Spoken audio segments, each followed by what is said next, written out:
అందరికీ నమస్కారం. నేను మీ కందగట్ల పరశురాం. డబ్బును బట్టి మర్యాద ఎలా మారుతుందో తెలుసుకుందాం. ముందుగా సబ్స్క్రైబ్ చేయని వాళ్ళు ఉంటే సబ్స్క్రైబ్ చేయండి. ఇది నాకు ఎంతో హెల్ప్ఫుల్గా ఉంటుంది. విషయానికి వస్తే, మొదటి బిచ్చగాడికి మనం ₹1 ఇస్తే ఆ జోబులో వేసుకొని చక్కగా వెళ్ళిపోతాడు. అదే రెండో బిచ్చగాడికి ₹10 ఇచ్చామనుకోండి, దండం పెట్టి కాస్త మర్యాద ఇస్తాడు. అది మూడో బిచ్చగానికి ₹100 ఇచ్చామనుకోండి, వాడు సంతోషం పట్టలేక మన కాళ్ళకి దండం పెడతాడు.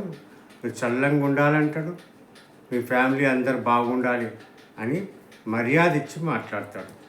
ఇది నిజం. ముఖ్యంగా మూలం ఏంటంటే, మనం ఇచ్చే రూపాయలను బట్టి మనకు వచ్చే మర్యాద మారుతుంది. ఇదే మన జీవితానికి అన్వయించుకుంటే అర్థమైందా? నచ్చిందా? నచ్చితే లైక్ చేయండి, బాగా నచ్చితే షేర్ చేయండి, కామెంట్ చేయండి, దయచేసి సబ్స్క్రైబ్ చేయండి. మరో మంచి కంటెంట్తో మీ ముందుంటాను. అంతవరకు సెలవు. ధన్యవాదాలు. జై హింద్, జై భారత్.